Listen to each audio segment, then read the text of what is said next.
writing the right tense is important because it falls into the marking criteria of grammar.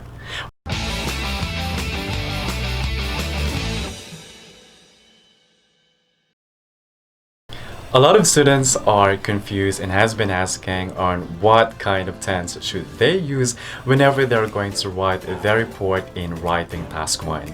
In the grammar part, punctuation, tenses, grammar range, and accuracy are all equally essential. So you see, writing the right tense is important because it falls into the marking criteria of grammar. Well, hi there, my name is Teacher Edmore, and for today's lesson, we are going to learn and even discuss the right tenses that we should use whenever we are going to write our report. So basically, what are tenses? Well, those are actually verbs that would indicate the time of an action, and it's very common for us to use present, past, and future. So let's take a look at our first example here.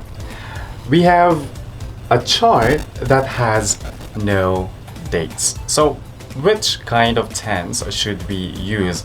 As for this particular type of graph, we should use our present tense.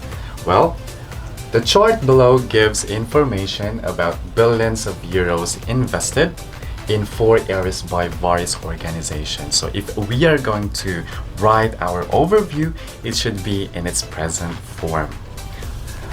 Overall, organization B has, that's present, the highest invested money among other various organizations, while organizations D and E are the lowest. So you can see that we use the present form of our be verbs, not just be verbs, but also the present form of our verbs like decrease, incline, or even increase. Next one, we have here dates in the past. So basically, we are going to use past tense. We have here consumption of fast food by Australian teenagers, and we could see that it started in 1975 until 2000. Now, how are we going to write our overview? So basically, overall, the consumption of fish and chips declined over the period, whereas the amount of pizza and hamburgers that were eaten increased. Right, so that's it. Dates in the past, just use past tense. Next one. We have here dates in the future. So basically, if it's future, we have to use our future tense. We use modal verbs like will, or sometimes passive form. As we could see, we have here number of cars manufactured in 2020, and that is now till 2035. You can see it here. And definitely we have 4 countries here. Now, how are we going to write our overview?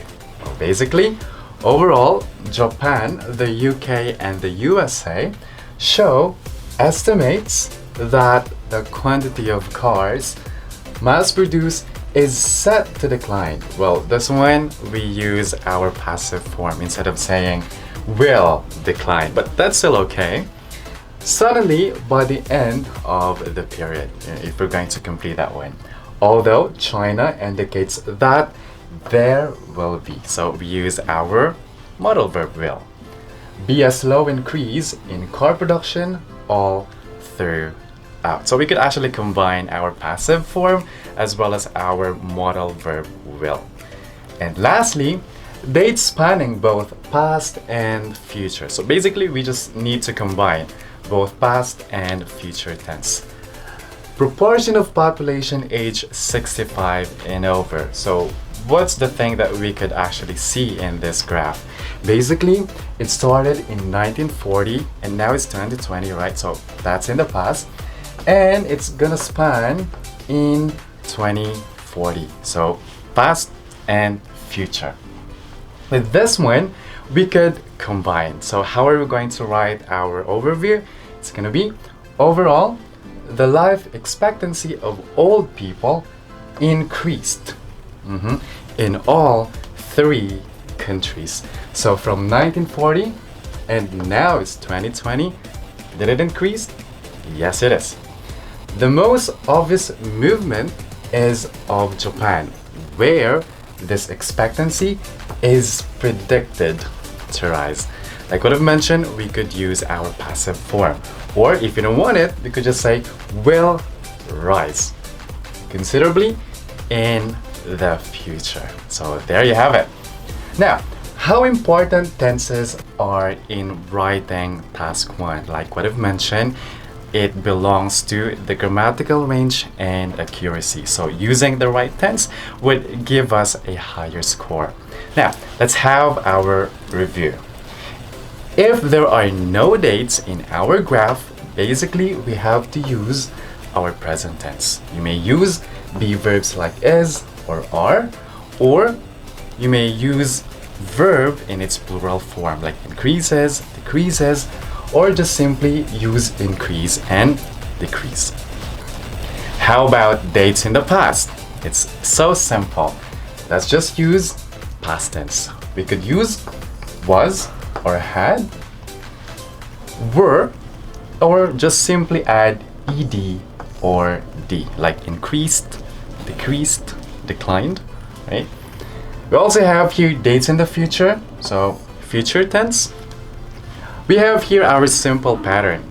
So for future simple, we may use our modal verb will and followed by our base verb like will increase, will decrease, or simply using our passive form like is are expected to, is are set to, or is are likely to. So if we are going to talk about prediction, we may use these things.